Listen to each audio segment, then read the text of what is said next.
तो कल हमने बात की थी इसमें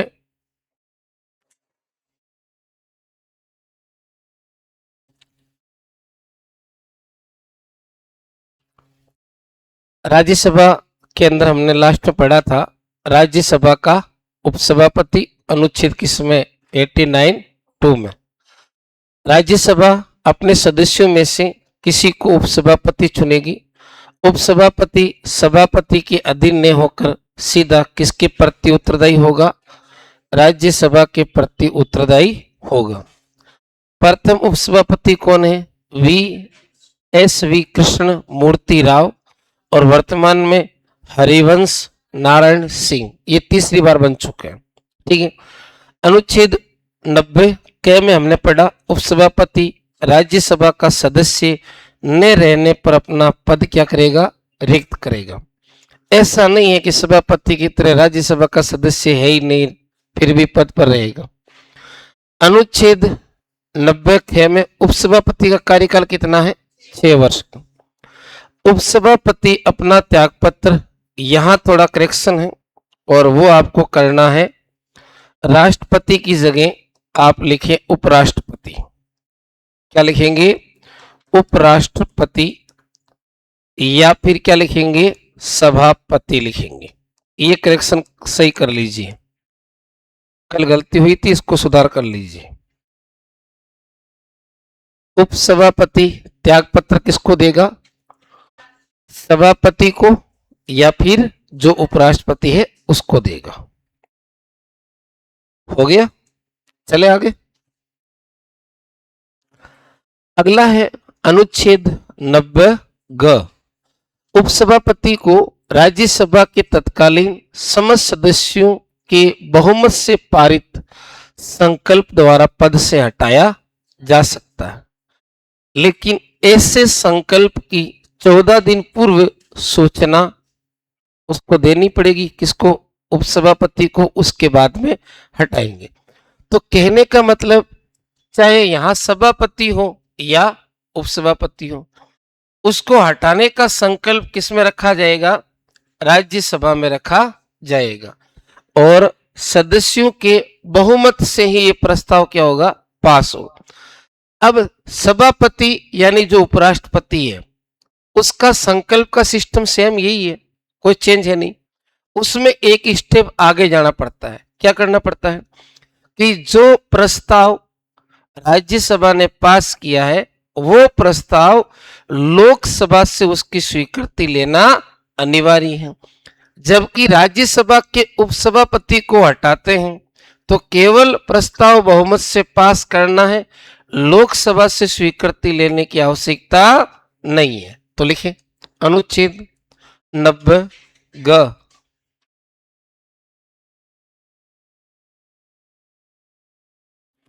अनुच्छेद 90(ग) में लिखें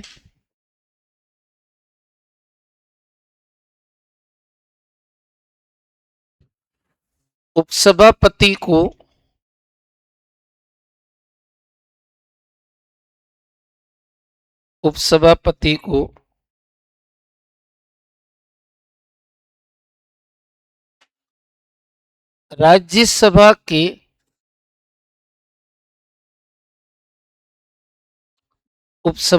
को राज्यसभा के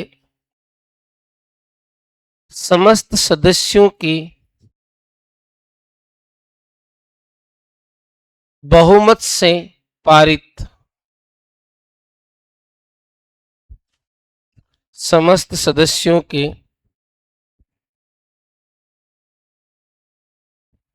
बहुमत से पारित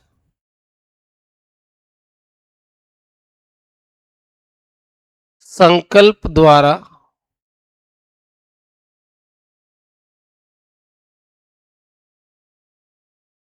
पद से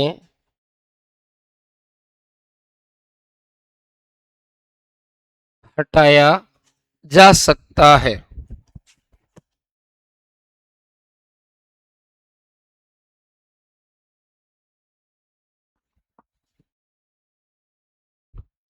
लेकिन ऐसा संकल्प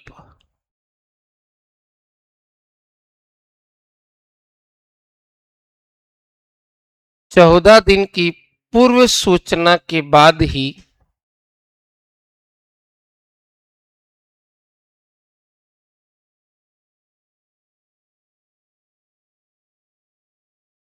लाया जा सकता है।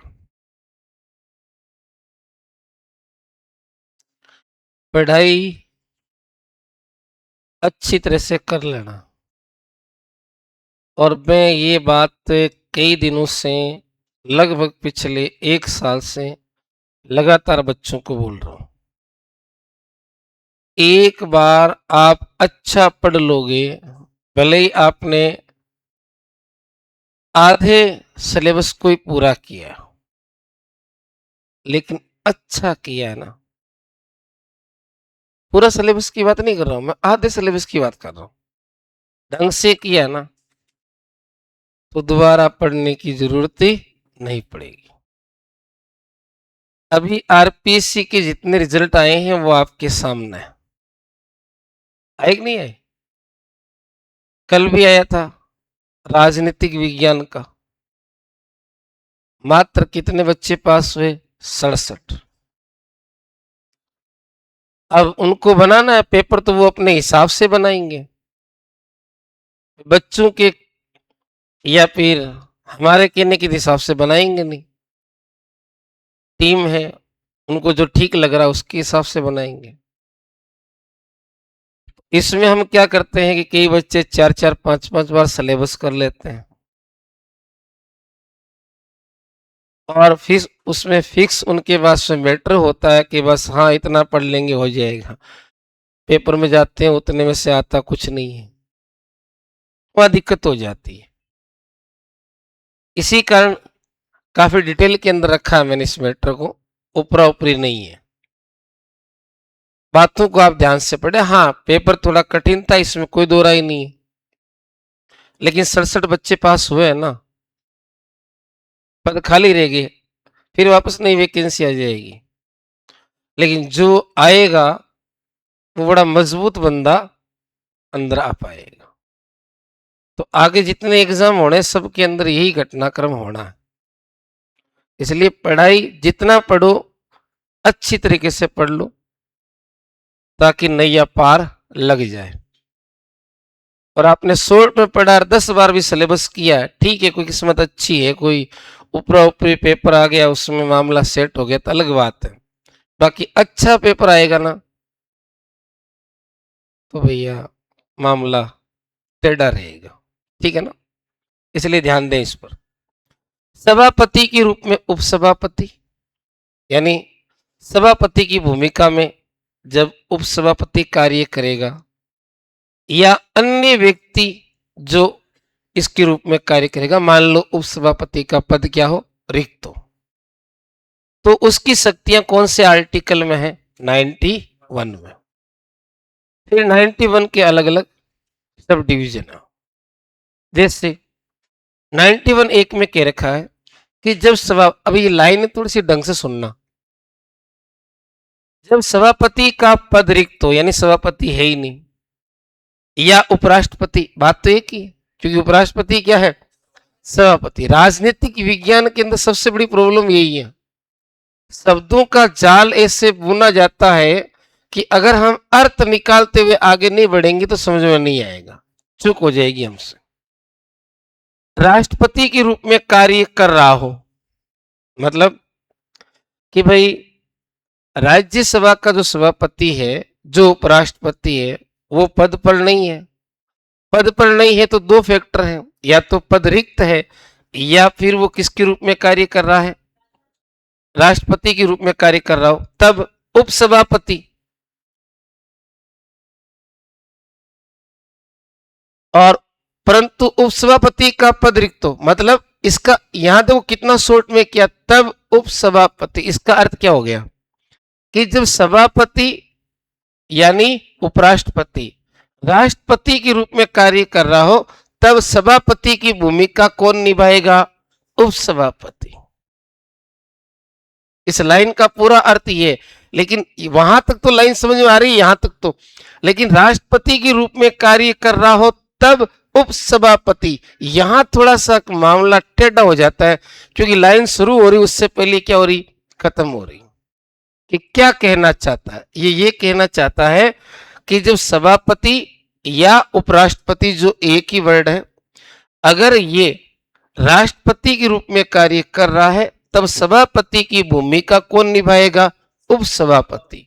परंतु उपसभापति का ही पद रिक्त हो तो राज्यसभा का ऐसा सदस्य जिसको राष्ट्रपति ने सभापति के कर्तव्यों हेतु नियुक्त किया है, यानी जब सभापति का ही पद खाली है और मान लीजिए वहां उपसभापति सभापति के रूप में कार्य करता है, उसका भी पद खाली है, तो किसी न किसी को तो सभापति बनाना ही पड़ेगा।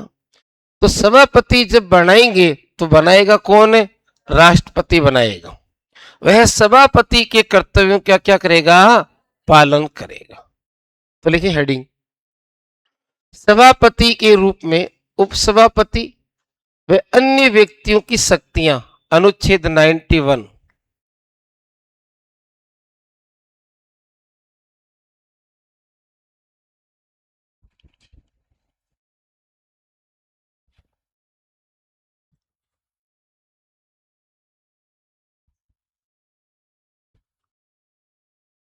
सभापति के रूप में उपसभापति या अन्य व्यक्ति की कार्य शक्तियां, ये अन्य व्यक्ति किसके रूप में है, या तो सभापति के रूप में उपसभापति कार्य करेगा, ये नहीं होगा तो अन्य कोई व्यक्ति होगा जिसकी नियुक्ति कौन करेगा, राष्ट्रपति करेगा। ये आपको ध्यान रखना है, जिसकी नियुक्ति कौन करेगा, राष्ट्रपति। अनुच्छेद 91। अब इसका भाग नंबर 1 लिखें। अनुच्छेद 91 भाग 1।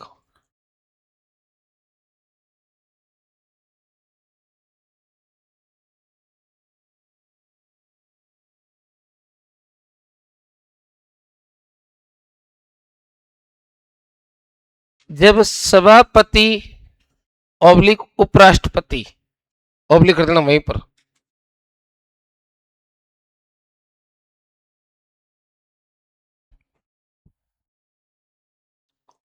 जब सभापति ऑब्लिक उपराष्ट्रपति का पद रिक्त हो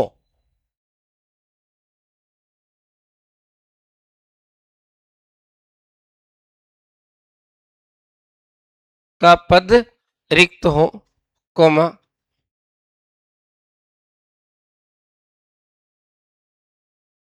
वह राष्ट्रपति के रूप में कार्य कर रहा हो,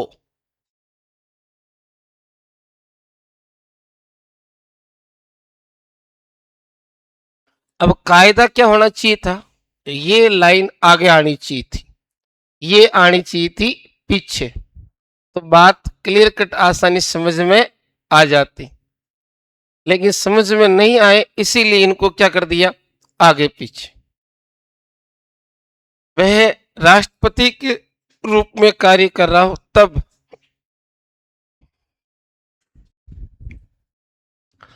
उपसभापति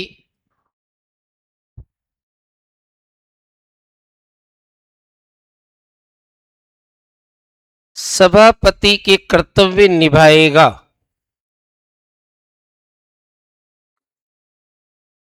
उपसभापति सभापति के कर्तव्य निभाएगा।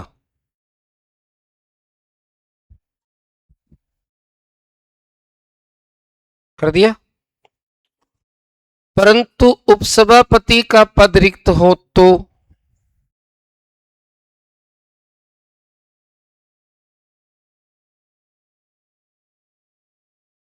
परंतु उपसभापति का पद रिक्त हो तो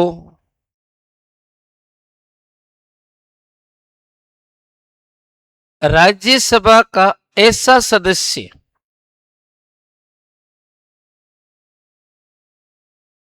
राज्यसभा का ऐसा सदस्य जिसको राष्ट्रपति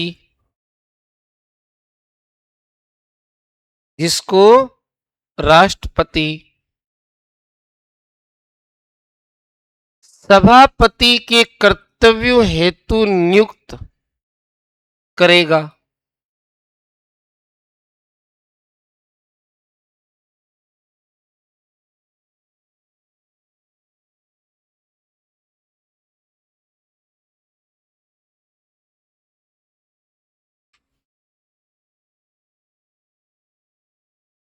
यहां तक ठीक है?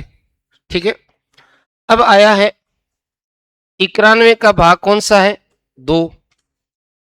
राज्यसभा की किसी बैठक से सभापति की, देखो राज्यसभा की बैठक की अध्यक्षता कौन करेगा? सभापति। और सभापति अनुपस्थित है तो कौन करेगा? उपसभापति। और उपसभापति भी अनुपस्थित है तो ऐसा व्यक्ति जो राज्यसभा की प्रक्रिया के नियमों द्वारा अवधारित किया जाए, ऐसा व्यक्ति की उपस्थिति नहीं है तो अन्य व्यक्ति जो राज्यसभा द्वारा अवधारित किया गया है। मतलब कहने का मतलब यह है कि जब बैठक हो रही है और उस समय अध्यक्ष अनुपस्थित है तो वहां पर फिर राष्ट्रपति अध्यक्ष की नियुक्ति नहीं करेगा। कहां जरूरत है बैठक में? तो जब स्थिति ऐसी कर्तव्य का पालन करने के लिए है ही नहीं तो नियुक्ति कर रहा है। मान लो सभापति का पद रिक्त है, उपसभापति अचानक बीमार हो गए तो फिर राष्ट्र बैठक मान लो आज होने वाली है, सुबह सूचना मिली कि उपसभापति बीमार हो गए तो फिर बैठक की अध्यक्षता कौन करेगा? या तो आप बैठक स्थगित करो। अब उसी समय तो ऐसा है नहीं कि राष्ट्रपति तुरंत आदेश देंगे, तो राज्यसभा के नियमों के अनुसार जो सदस्य उपस्थित हैं उन्हीं में से किसी एक को क्या बनाया जाएगा? अध्यक्ष बनाया जाएगा। लिख दीजिए अनुच्छेद 91(2) राज्यसभा की किसी बैठक से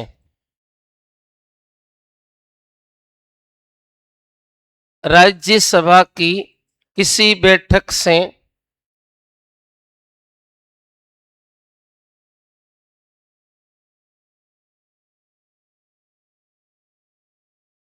सभापति की अनुपस्थिति में उपसभापति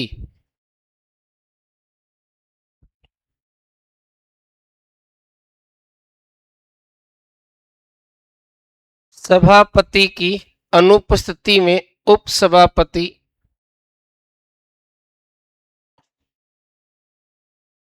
और उपसभापति की अनुपस्थिति में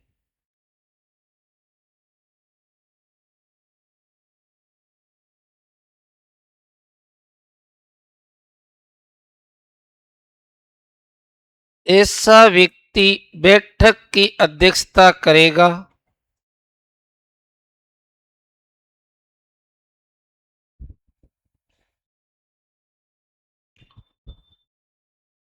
ऐसा व्यक्ति बैठक की अध्यक्षता करेगा।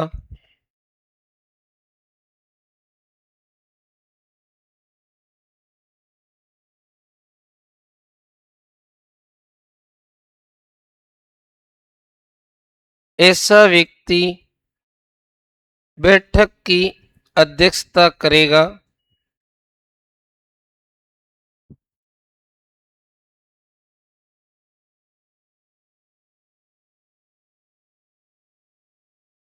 जो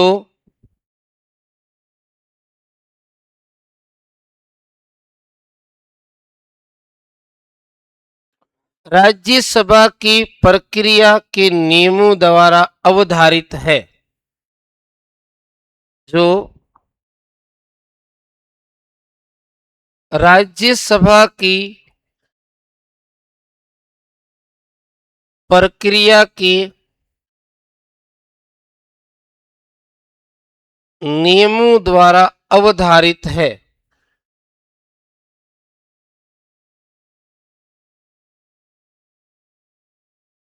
हो गया?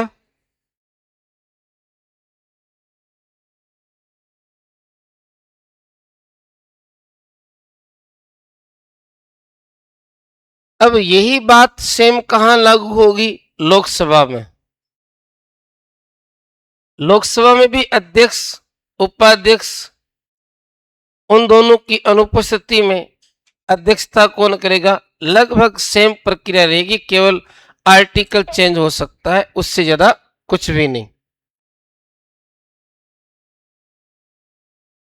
अब अगला पॉइंट है कि जब सभापति और उपसभापति को पद से हटाने का संकल्प विचाराधीन है, तब क्या वो पीठासीन रह सकते हैं? पीठासीन यानी अध्यक्ष पद पर या उपाध्यक्ष पद पर रह सकते हैं क्या? नहीं रह सकते। यही बात एज इट इज किसके लिए लागू होगी? लोकसभा अध्यक्ष के लिए। कौन से आर्टिकल में है? 92 में। 92 का भाग एक क्या कह रहा है कि जब सभापति उपसभापति को सदन में पद से हटाने का संकल्प विचाराधीन है, तब वो पीठासीन नहीं रह सकते। भाग 2 क्या कह रहा है? जब सभापति उपसभापति के लिए राज्यसभा में ऐसा संकल्प विचाराधीन हो तो सदन में बोलने का और कार्यवाही में भाग लेने का अधिकार है, लेकिन जो प्रस्ताव उनके लिए विचाराधीन है या अन्य किसी प्रस्ताव पर इनको वोट करने का अधिकार नहीं है। हेडिंग लिखें। जब सभापति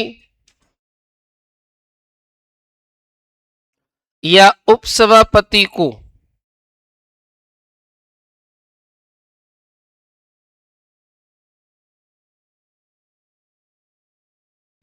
जब सभापति या उपसभापति को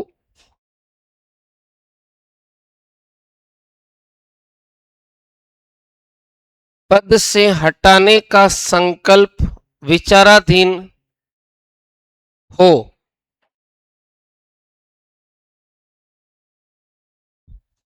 पद से हटाने का संकल्प विचाराधीन हो,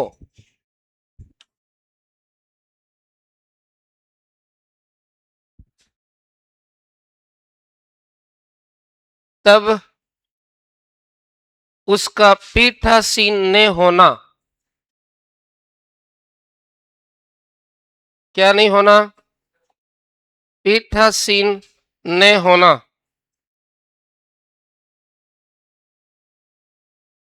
अनुच्छेद कौन सा है? 92।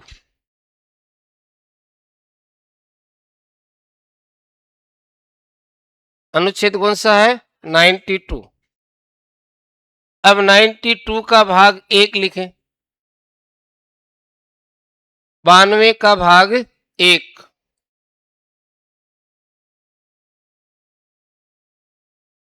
92 का भाग कौन सा है? एक। क्या हुआ? कौन सा? हाँ, एक ही है, एक ही है, लेकिन डिवीजन अलग अलग है, तो ये पूरी बात कॉमन थी, अब अलग अलग आएगा। वापस लिखें।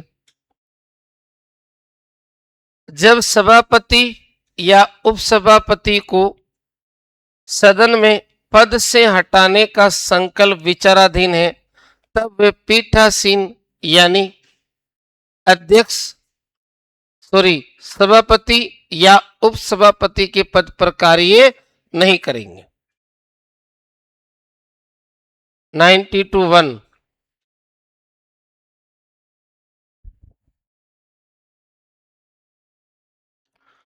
जब सभापति या उपसभापति को सदन में पद से हटाने का संकल्प विचाराधीन है, तब वह पीठासीन नहीं होंगे।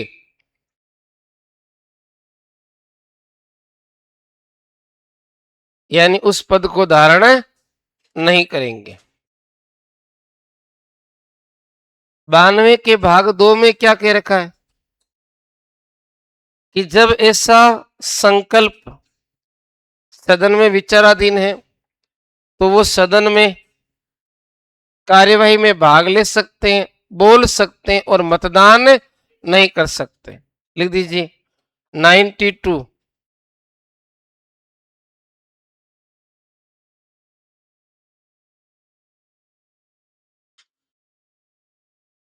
भाग 2,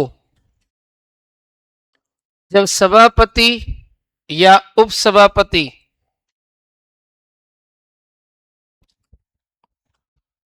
जब सभापति या उपसभापति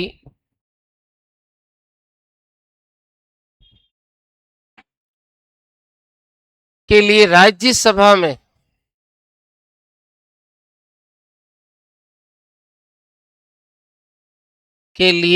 राज्यसभा में ऐसा संकल्प विचाराधीन हो तो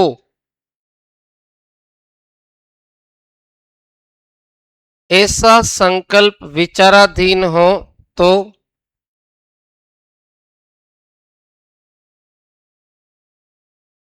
उन्हें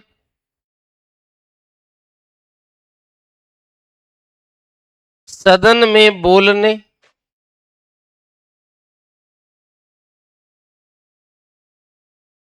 कोमा बैठक में भाग लेने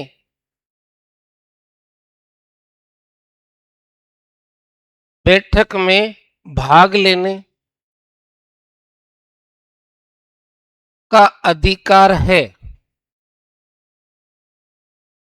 बैठक में भाग लेने का अधिकार है,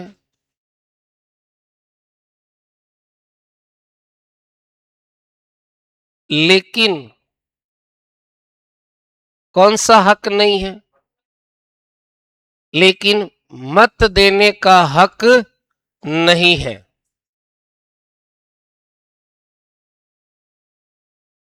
लिख दिया होगा सभी ने। चले अगले पड़ाव पर बढ़े आगे। चलिए, अब आर्टिकल है 97, जिसमें राज्यसभा के सभापति और उपसभापति के क्या है, वेतन और भत्ते। और संवैधानिक जो अधिकारी हैं उनके वेतन भत्तों का उल्लेख कौन सी अनुसूची में कर रखा है? 2 में। तो अभी राज्यसभा के सभापति का वेतन कितना है? 4 लाख। यानी उपराष्ट्रपति को वेतन कितना मिलता है? 4 लाख। और उपसभापति को कितना मिलेगा? 3.5 लाख। ये मूल वेतन है। राज्यसभा के सभापति का कार्यकाल कितना होता है? 5 वर्ष। और न्यूनतम आयु कितनी होती है? 35 वर्ष। ठीक है। उपसभापति का कार्यकाल कितना होता है? 6 वर्ष। कंट्रोवर्सी देखें आप, मतलब शब्द में अगर थोड़ा सा ध्यान नहीं दिया तो सवाल फिसल जाएगा। भाई, राज्यसभा का सभापति कौन है? उपराष्ट्रपति। कार्यकाल कितना होगा? 5 वर्ष। उपराष्ट्रपति बनने के लिए न्यूनतम आयु कितनी चाहिए? 35 वर्ष।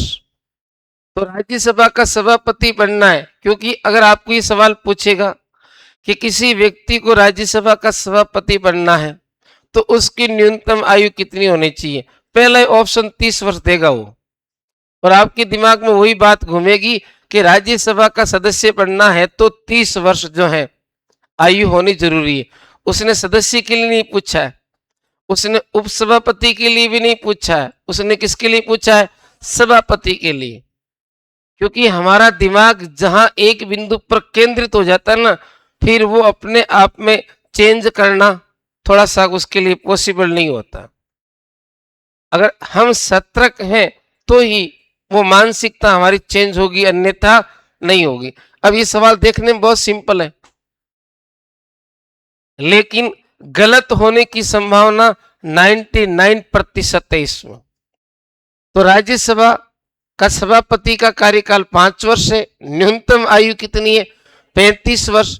उपसभापति का कार्यकाल कितना है? 6 वर्ष। और न्यूनतम आयु कितनी है? 30 वर्ष। उतारे आर्टिकल 97 और नोट। लिखे अनुच्छेद 97।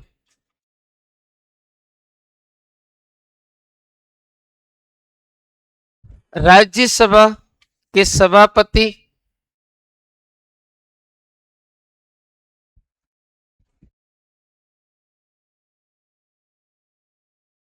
एवं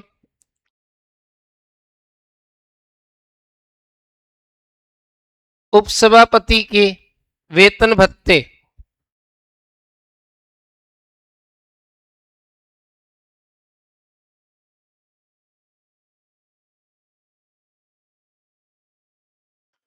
राज्यसभा के सभापति एवं उपसभापति के वेतन भत्ते लिख दिया। ब्रेकडाउन कर दो अनुसूची 2 के अनुसार। अनुसूची कौन सी है? 2।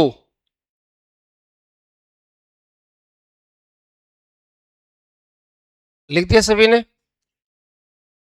आगे लिखो सभापति या उपराष्ट्रपति का वेतन 4 लाख।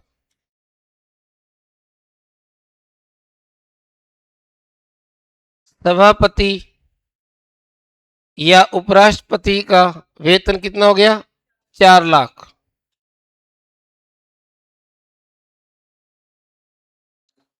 है वेतन तो मासिक ही होगा ना, वार्षिक थोड़े होगा। ऐसे क्या कर रहे हो? ये मूल वेतन है।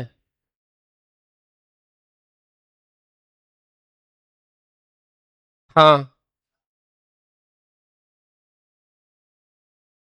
4-5 लाख को तो 12 महीनों बीमो आप ही उठावा, फसल बीमो कौन उठाओगी? जरा हड़के मतलब भाई, ऐसे क्या बात कर रहे हो? उपसभापति का वेतन 3.5 लाख। ये मूल वेतन है, भत्ते अलग है। भत्ते जोड़ेंगे तो फिर लगेगा कि हाँ उपराष्ट्रपति का वेतन है।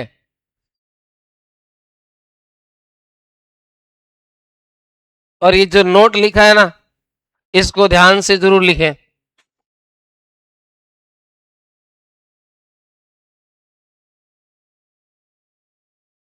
राज्यसभा सभापति ब्रैकेट में लिखना उपराष्ट्रपति, ताकि आपके दिमाग में घंटी बजती रहे।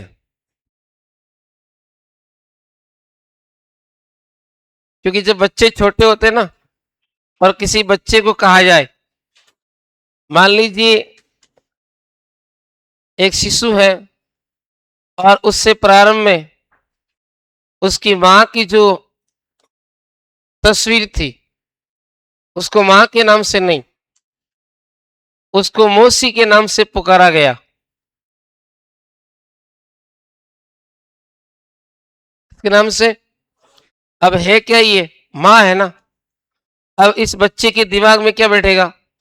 मौसी। वो कभी भी मां को मां नहीं कहेगा, क्या कहेगा? मौसी कहेगा। तो आप लोगों की आदत ये हो चुकी है कि आपने उपराष्ट्रपति को उपराष्ट्रपति कहा है, कभी राज्यसभा का सभापति नहीं कहा, और कहा है तो भी आपने उल्टा नहीं कहा कि राज्यसभा का सभापति ही उपराष्ट्रपति होता है। ठीक है, तो लिखें राज्यसभा का सभापति ब्रैकेट में करें उपराष्ट्रपति का कार्यकाल 5 वर्ष एवं न्यूनतम आयु एवं न्यूनतम आयु 33 वर्ष। क्या हुआ? कोई डाउट है तो पूछ लिया करो। नहीं, मन में कोई बात है तो वो निकालनी चाहिए। हाँ, ऐसा नहीं मन की मन में रह जाए। न्यूनतम आयु 35 वर्ष तथा उपसभापति का कार्यकाल। कई बार हम मन में किसी पॉइंट पर विचार करते हैं ना, अक्सर नोट करना एग्जाम में वही आ जाता है, क्योंकि वो एक रहती है गिड़गिड़ाटी जो मिटती नहीं है। मिटती है क्या? एक भ्रम फैल जाता है कि ये पूछूं नहीं पूछूं, ये है वो नहीं है, और अक्सर 2-4 सवाल फिर उन्हीं में से एग्जाम में आते हैं। टिप्पा लग गया तो ठीक है, नहीं तो उल्टे गलत हो जाते हैं, ये चीज है। उपसभापति का कार्यकाल 6 वर्ष एवं न्यूनतम आयु 30 वर्ष होनी चाहिए, क्योंकि उपसभापति राज्यसभा का क्या है, सदस्य है। सभापति राज्यसभा का सदस्य नहीं है।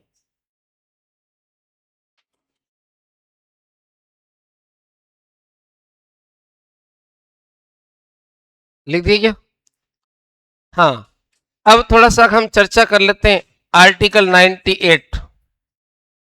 इसके अंदर संसद सचिवालय की बात हो रही है। अब संसद का मतलब ये हो गया आपके राज्यसभा और लोकसभा, यानी संसद सचिवालय है क्या, लोकसभा का सचिवालय और राज्यसभा के सचिवालयों को ही मिलाकर क्या कहते हैं, संसद सचिवालय कहा जाता है। हेडिंग डालें, संसद का सचिवालय अनुच्छेद 98।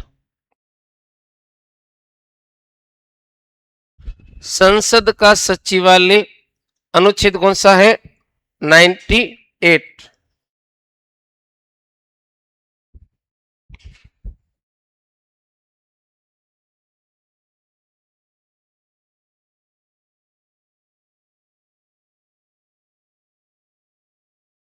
हेडिंग लिख दिया आपने? हाँ देखें, संसद के प्रत्येक सदन यानी लोकसभा और राज्यसभा का क्या होगा, हाँ अलग अलग सचिवालय होगा जिसके कर्मचारियों की नियुक्ति, अब देखो संसद का सचिवालय है तो उसके कर्मचारियों की नियुक्ति और सेवा शर्तें कौन निर्धारित करेगी, संसद। कि भाई उनको नियुक्त करना है तो कौन कौन सी सेवा शर्तें होगी। इन सचिवालय कर्मचारियों की सेवा शर्तों के नियम कौन बनाएगा, राष्ट्रपति। संसद सचिवालय के कर्मचारियों की नियुक्ति सेवा की शर्तें तो संसद निर्धारित करेगी, लेकिन नियम को निर्धारित करेगा, और ये आईएएस अधिकारी होंगे जिन्हें क्या कहा जाएगा, महासचिव। वह सचिवालय का प्रशासनिक प्रमुख होता है और महासचिव जो है वो कैबिनेट सचिव के समकक्ष पावर रखता है। लिखे देखिए,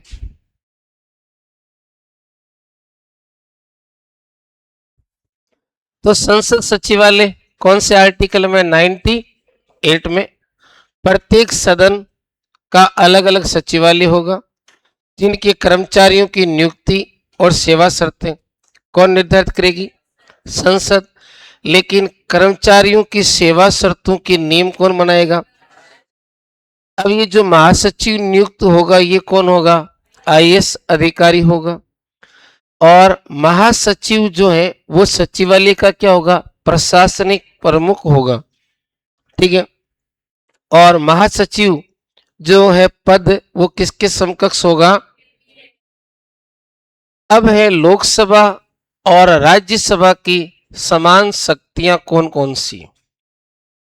असमान शक्तियों में मैंने बात की थी, राज्यसभा और लोकसभा। लोकसभा के पास 2 शक्तियां विशिष्ट हैं, कौन कौन सी बताई थी आपको, हैं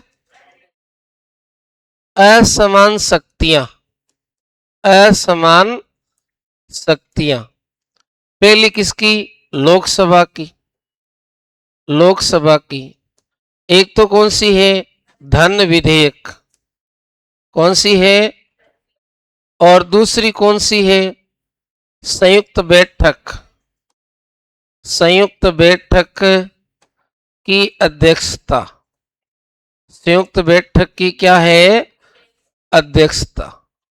ये दो जो है, ये 2 बातें लोकसभा के पास में, और राज्यसभा के पास में 2 स्पेशल कौन सी बातें हैं। पहला तो है सिविल सेवा सर्जन, कौन सा है, सिविल सेवा सर्जन, ठीक है। और दूसरा कौन सा है, विषय निर्धारण, विषय का निर्धारण, ये कौन करेगी? राज्यसभा करेगी। इसके अलावा सभी शक्तियां क्या है? समान है। अब समान के अंदर पहली शक्ति कौन सी है वो देखो। सामान्य विधेयक के संबंध में, सामान्य विधेयक किसी भी सदन में रखा जा सकता है। प्रोसीजर पास करने का दोनों में सेम ही रहेगा, बहुमत से पास होना चाहिए प्रत्येक सदन से। संविधान संशोधन का कोई विधेयक है, इसमें विशेष बहुमत होना चाहिए, लेकिन दोनों सदनों को क्या है? बराबर अधिकार है। ऐसे ही राष्ट्रपति निर्वाचन और राष्ट्रपति की किसमें? महाभियोग। राष्ट्रपति के निर्वाचन में ऐसा तो है नहीं कि भाई लोकसभा का जो सदस्य है उसका मत मूल्य ज्यादा होगा और राज्यसभा के सदस्यों का मत मूल्य कम होगा, नहीं हो सकता। महाभियोग की प्रक्रिया क्या है? राष्ट्रपति को हटाने की। और राष्ट्रपति को हटाने की जो महाभियोग की प्रक्रिया है ये संसद के किसी भी सदन में शुरू की जा सकती है। प्रस्ताव लाने के लिए कितने सदस्यों के हस्ताक्षर चाहिए? 1/4। और पास करना है तो विशेष बहुमत कितना चाहिए? 3/4।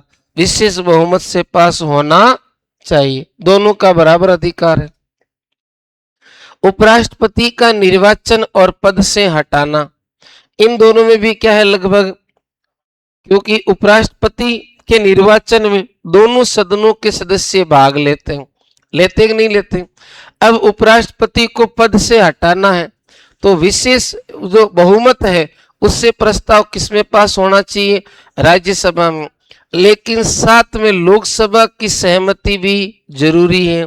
अगर लोकसभा ने सहमति नहीं दी तो क्या उपराष्ट्रपति का पद त्याग माना जाएगा? नहीं माना जाएगा। ठीक है। फिर आपातकाल की स्वीकृति, आपातकाल की स्वीकृति में भी राज्यसभा और लोकसभा दोनों को समान अधिकार है। मतलब जो आर्टिकल 352 है, 356 है और 360 है, अगर राष्ट्रपति ने उद्घोषणा कर दी और उस समय लोकसभा जो है भंग है तो ऐसी स्थिति में राज्यसभा भी उसकी स्वीकृति दे सकती है। राष्ट्रपति द्वारा जारी अध्यादेश की स्वीकृति में भी दोनों का समान अधिकार है। किसका? राज्यसभा और। फिर अगला इंपॉर्टेंट पॉइंट है, सुप्रीम कोर्ट और हाई कोर्ट के जो न्यायाधीश हैं उनको और भारत के मुख्य निर्वाचन आयुक्त और केग, अगर इनको पद से हटाना है तो दोनों के राज्यसभा और लोकसभा के पास समान शक्तियां हैं। राज्यसभा के प्रथम महासचिव कौन थे? SL मुखर्जी थे। कौन थे? चलिए नोट करें एक बार।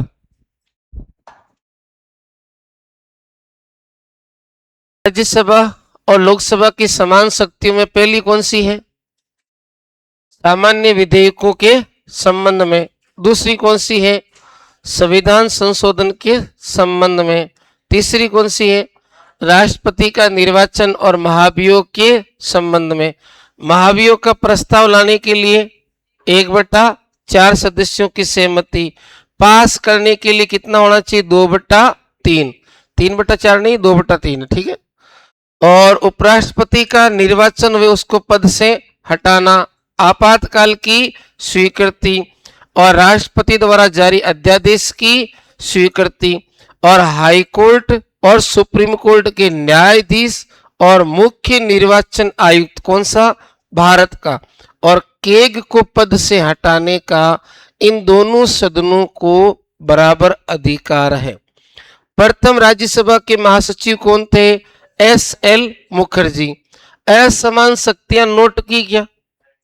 नहीं की, कर ली ना? ये करनी पड़ेगी। 1 मिनट रुको, देखें पहले मैं एक पॉइंट लिखवा देता हूं।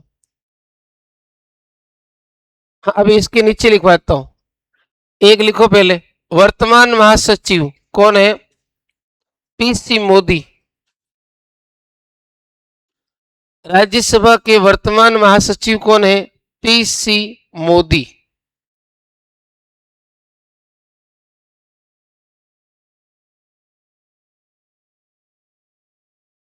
पीसी मोदी लिख दिया। हाँ, अब नोट डालो और वो शक्तियां लिखो वापस। नोट डालो, उसमें लिखो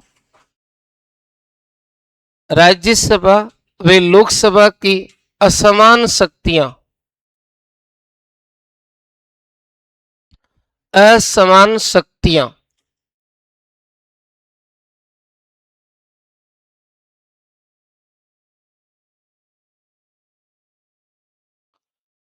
लोकसभा में कौन सी है? धन विधेयक और संयुक्त बैठक की अध्यक्षता। धन विधेयक एवं संयुक्त बैठक की अध्यक्षता।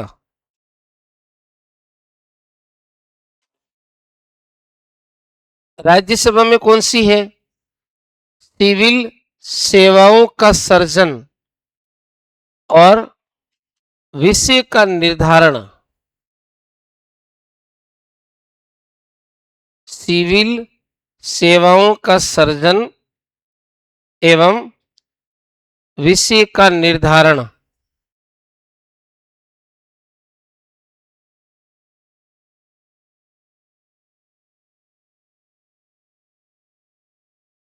विषय का निर्धारण लिख दिया सभी ने?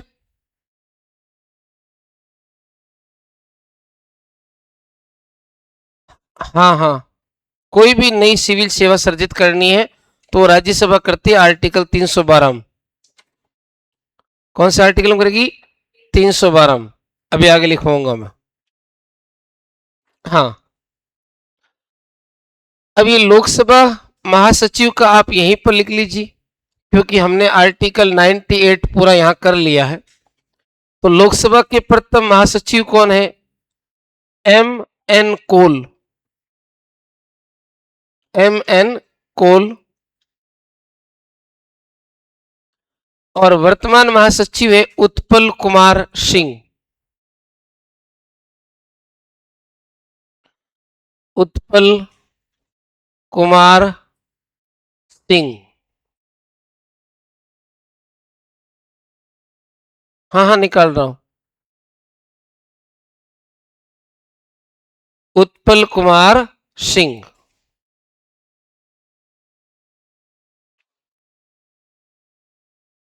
लिख दिया गया। और लोकसभा में प्रथम महिला महासचिव कौन है? स्नेह लता श्रीवास्तव। कौन है? स्नेह लता श्रीवास्तव।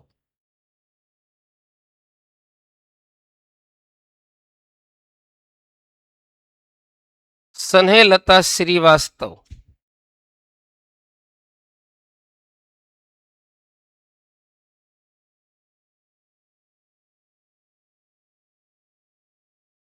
स्नेह लता श्रीवास्तव।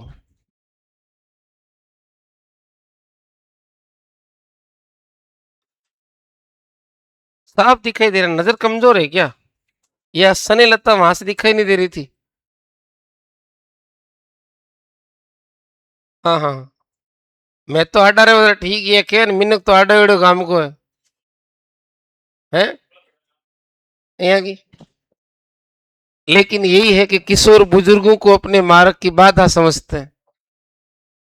राज्यसभा की क्या है विशेष शक्तियां? लिख दिया कि यहां तक। हाँ, अब देखो पहला आर्टिकल कौन सा? 2491। राज्यसभा उपस्थित और मत देने वाले सदस्यों के कम से कम 2/3 बहुमत से राज्य सूची के किसी विषय को राष्ट्रीय महत्व का घोषित कर सकती। अभी मैंने कहा था ना कि किस कोई भी सब्जेक्ट का निर्धारण करना है तो कौन करेगी? राज्यसभा। और कौन से आर्टिकल में करती है? 249(1) में। राज्य सूची का कोई भी सब्जेक्ट है तो उससे राष्ट्रीय महत्व का घोषित कर सकती है, यानी उसको संघ सूची में ला सकती। कौन सी सूची में ला सकती है? संघ सूची में। लेकिन राज्यसभा को ये लाने के लिए कौन से बहुमत की आवश्यकता पड़ेगी? विशेष बहुमत। कौन सा बहुमत है? विशेष बहुमत। क्योंकि यहां बहुमत कितना हो गया? 2/3। तो 2/3 क्या बना जाएगा? विशेष बहुमत। केवल बहुमत की बात आती या साधारण बहुमत की बात आती तो क्या हो जाता? लगभग 50% से थोड़ा सा ज्यादा। तो लिखिए अनुच्छेद 249(1)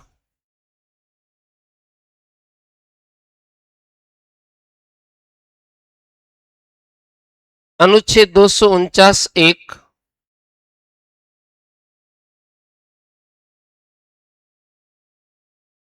राज्यसभा उपस्थित और मत देने वाले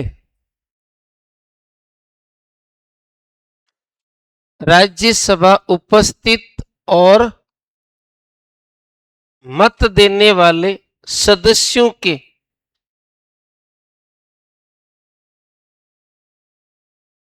मत देने वाले सदस्यों के कम से कम 2/3 बहुमत से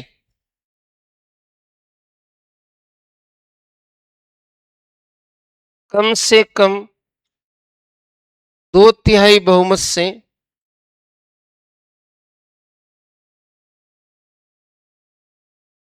राज्य सूची के किसी विषय को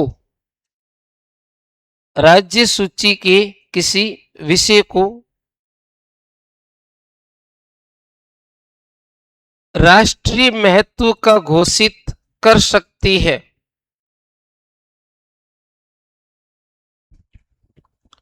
किसका घोषित कर सकती है? राष्ट्रीय महत्व का।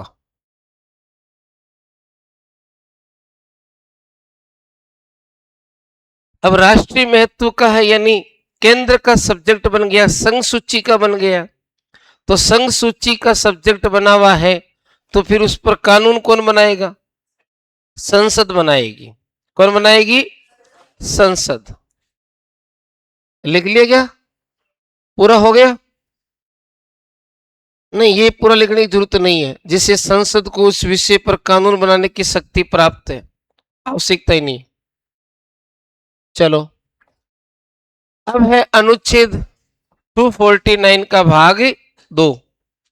राज्य सूची के विषय पर बनाया गया कानून प्रारंभ में 1 वर्ष के लिए लागू होता है, लेकिन यदि राज्यसभा चाहे तो हर बार उससे 1 वर्ष के लिए बढ़ा सकती है। ये थोड़ा सा हाई लेवल का पॉइंट है, इसका ध्यान रखना और नोट कर लो। अनुच्छेद 249(2)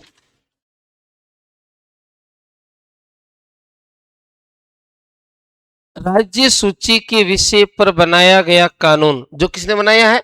संसद ने। क्योंकि उस सब्जेक्ट को हमने क्या कर दिया है? राष्ट्रीय महत्व का घोषित कर दिया है। राज्य सूची के विषय पर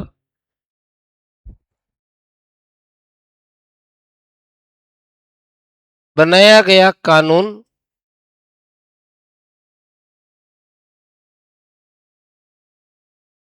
प्रारंभ में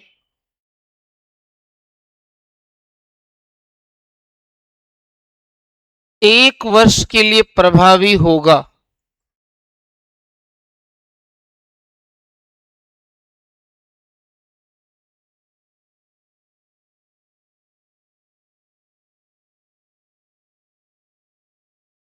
लेकिन राज्यसभा चाहे तो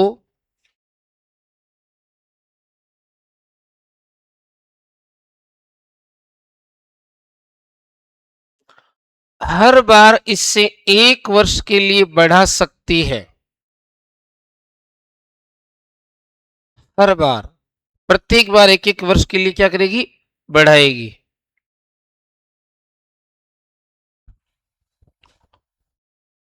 कौन बढ़ाएगी? राज्यसभा।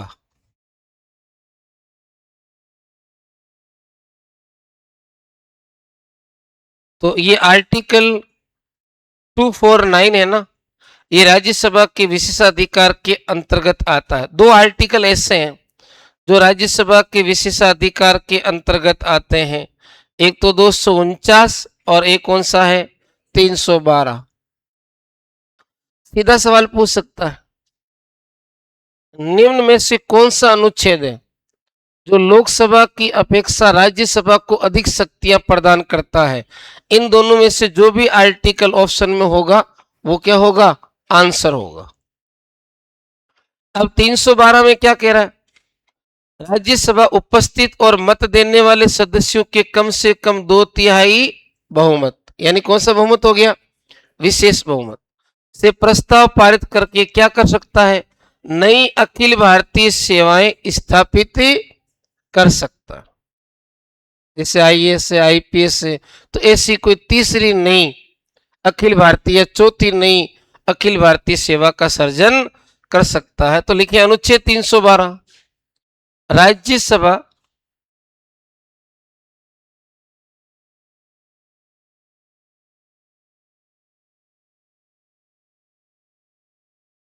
सदस्यों के 2/3 बहुमत से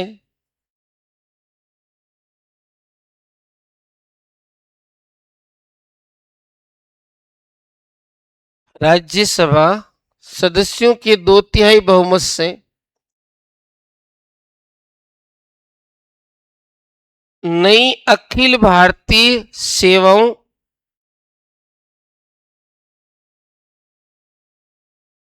का सर्जन कर सकती है। नई अखिल भारतीय सेवाओं का सर्जन सृजन कर सकती है। कौन, राज्यसभा। इस आर्टिकल की बात पहले कर चुका हूं, अनुच्छेद कौन सा है, 67। उपराष्ट्रपति को पद से हटाने संबंधी संकल्प केवल कौन से सदन में रखा जाएगा, राज्यसभा में, और लोकसभा की क्या होनी चाहिए, उस पर सहमति होनी चाहिए। अब ये हमने बात कर ली अनुच्छेद 352, 356 और 360। राष्ट्रपति की उद्घोषणा ऐसे समय करते हैं जब लोकसभा भंग हो चुकी हो अथवा लोकसभा का क्या हो चुका हो, विघटन। तो इसकी स्वीकृति अवधि के अंदर, तो इस प्रकार की स्वीकृति हम किससे ले सकते हैं, राज्यसभा से। ये मैंने राष्ट्रपति के अंत में जब आपातकालीन शक्तियों की बात की थी तब पढ़ाया था, तो इसको दोबारा लिखने की आवश्यकता है नहीं। ये कुछ आर्टिकल थे जो इंपोर्टेंट थे। एस राधाकृष्णन राज्यसभा के पहले सभापति थे, बताने की जरूरत है नहीं। और एस राधाकृष्णन 2 बार क्या बने, क्योंकि मैंने जब उपराष्ट्रपति पढ़ाया था तो उसमें एक बात पर बहुत ज्यादा जोर दिया था कि राधाकृष्णन 2 बार उपराष्ट्रपति बने, दोनों बार निर्विरोध निर्वाचित हुए, कोई सामने कैंडिडेट खड़ा नहीं हुआ। और तीसरी बार जब उपराष्ट्रपति के चुनाव हुए, कब हुए थे, 1962 में। तो वोटिंग पहली बार कब हुई थी, 1962 में हुई थी। फिर हामिद अंसारी 2 बार निर्वाचित है, ठीक है। एस वी कृष्णमूर्ति राव राज्यसभा के पहले उपसभापति, और राव 2 बार लगातार उपसभापति रहे, ये लिखवा चुका हूं पहले मैं, ठीक है ना। श्रीमती मार्गरेट अल्वा राज्यसभा की पहली महिला उपसभापति थी, ये नहीं लिखा, लिख दीजिए, वायलेट नहीं है, Margaret. Shrimati Margaret Alva Rajya Sabha की पहली महिला उपसभापति थी।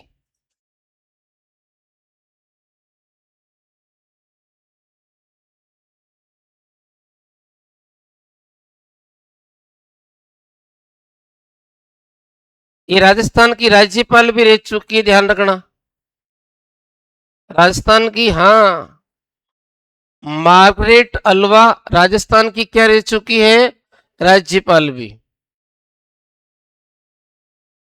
हाँ जी। राज्यसभा की पहली महिला उपसभापति कौन है, मार्गरेट अल्वा। हाँ, अब ध्यान रखें, नजमा हेपतुल्ला और प्रतिभा देवी सिंह पाटिल। चलो, नजमा हेपतुल्ला आपके लिए ज्यादा इंपॉर्टेंट नहीं है, लेकिन प्रतिभा देवी सिंह पाटिल इंपॉर्टेंट है। क्यों है? क्योंकि ये राजस्थान की राज्यपाल रही, भारत की क्या बनी? राष्ट्रपति, और राज्यसभा की क्या बनी? उपसभापति। यानी राज्यसभा की सभापति नहीं बनी, मतलब उपराष्ट्रपति नहीं बनी। लिख दीजिए, नजमा हेपतुल्ला और प्रतिभा देवी सिंह पाटिल। नजमा हेपतुल्ला एवं प्रतिभा देवी सिंह पाटिल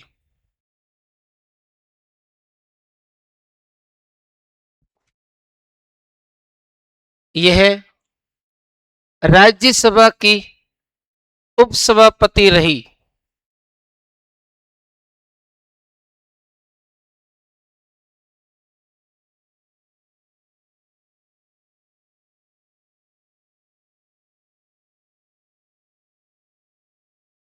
लिख दिया सभी ने? अब राज्यसभा की पहली महिला मनोनीत सदस्य कौन थी? क्योंकि राज्यसभा में 12 सदस्य राष्ट्रपति के द्वारा क्या किए जाते हैं? मनोनीत। तो कौन है? रुक्मणी देवी अरुंडेल। राज्यसभा की पहली महिला मनोनीत सदस्य,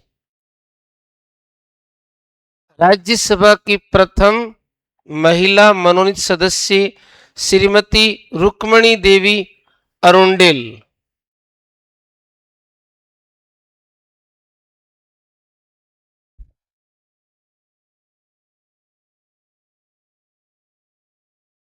रुक्मणी देवी अरुंडेल।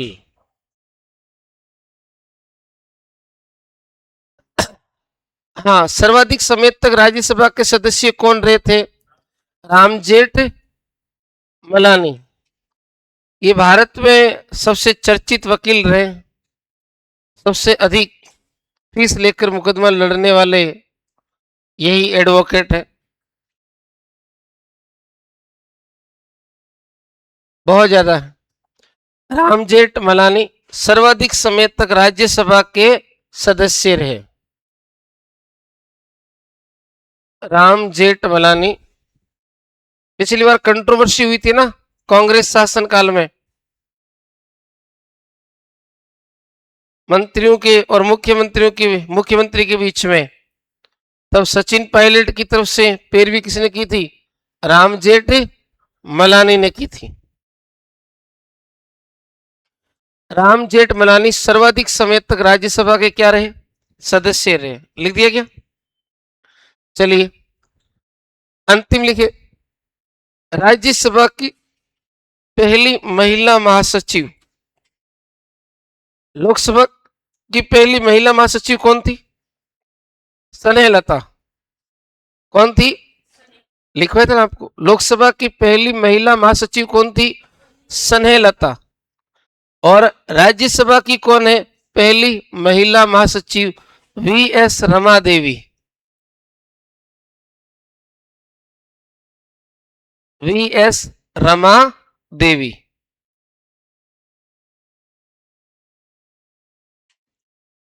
कर लिया? तो संसद के अंदर हमारा पहला जो पार्ट है कौन सा? राज्यसभा कंप्लीट हो चुका है। दो भाग है संसद में, लोकसभा और राज्यसभा। राज्यसभा पूर्ण हो चुका है।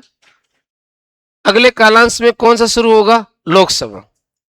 और उसके बाद में संसद की जो प्रक्रिया है उससे संबंधित कुछ महत्वपूर्ण बातें होगी, विधेयक हैं, ठीक है ना, प्रस्ताव या संकल्प हैं, और संसद में किस प्रकार के क्वेश्चन पूछे जाते हैं उन पर बात होगी। तब तक के लिए नमस्कार।